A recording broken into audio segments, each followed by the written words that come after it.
Hello, welcome to We Said, She Said, Food for Thought. So, we're going to make a quick loaf. Well, I'm going to actually cook it in a skillet. But first we're going to start with a warm bowl. I've preheated for 45 seconds in the microwave just so it's warm. And I've also got some warm water. Around 16 to 18 ounces of warm water. So first things first though, I am going to put in the bread flour, which is 3.5 cups. So you don't need to be exact. Haphazard works well, apparently. Works for me every time so far. Not that I'm a master baker of bread, because I'm not. But this is a really easy recipe. I mean, if I can do it, anybody can. So we've got 3.5 of them. We are going to... the recipe calls for 1.5 tablespoons of salt, but I'm not big on salt, so I'm just going to put half in, because I don't want to taste the salt. And we have a yeast, which is 1.25.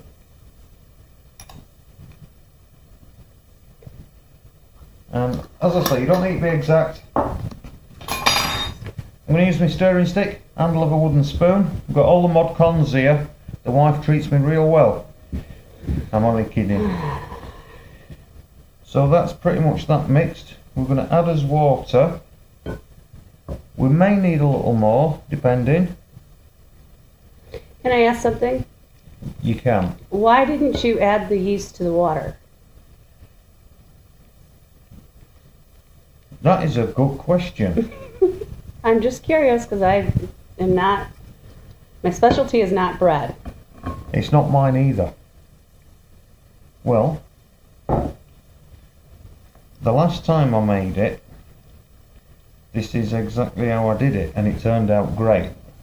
When I added the yeast to the water first, it wasn't that great. And I found doing it this way, I get the best results.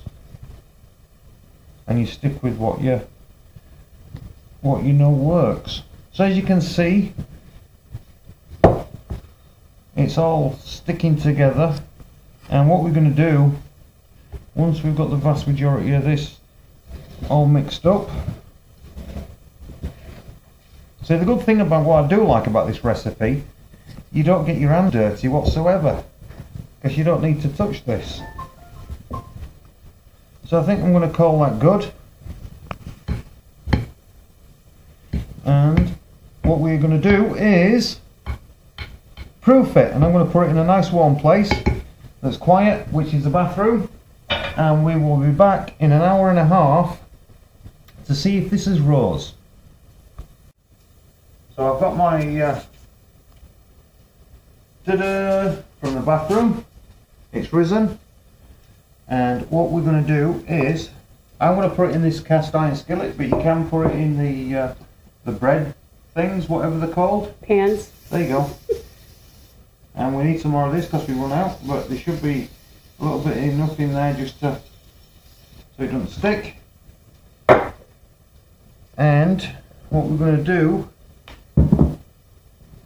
is, apparently doing this is similar to what an actual baker does with his needle, his hook, or whatever they call it. I think it's a hook they call it. So what we're going to do, I'm going to get it out of the bowl, and I'm just going to put it on a little bit of flour so it doesn't stick, and then plop it in the cast iron skillet. And I'm only going to use all-purpose flour, because we don't need bread flour for this, because it's only to stop it from sticking. That's all. So sprinkle a little bit, job's a good one. Look like a professional. Okay. And of course he's going to clean up the countertop when he's done. Oh, I thought you were going to do that, babe.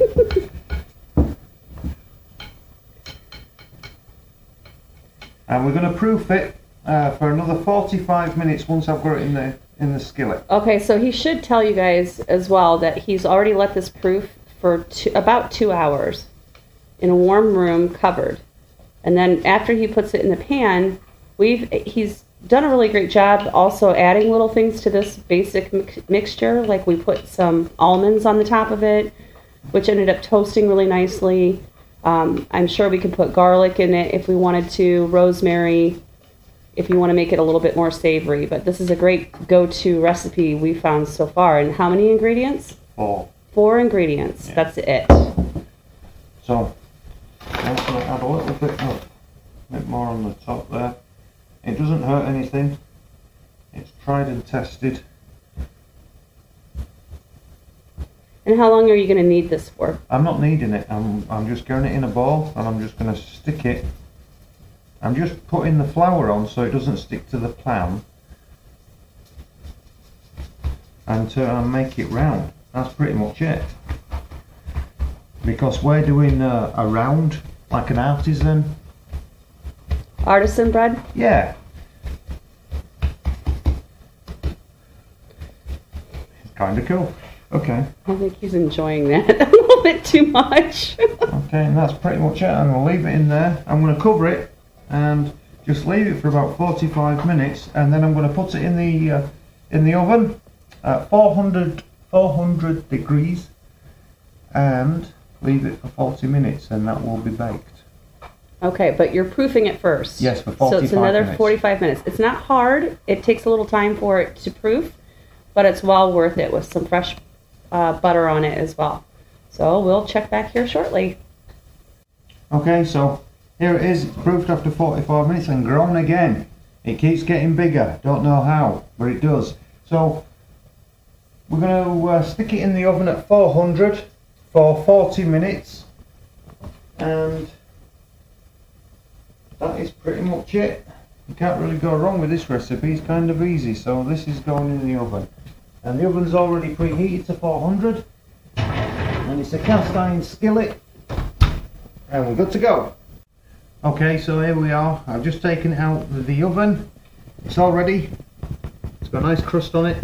It's ready to go. I'm going to let it cool down, and we will be eating it with our evening meal tonight. So really easy recipe. Hope you enjoyed the video. Like and subscribe, and enjoy.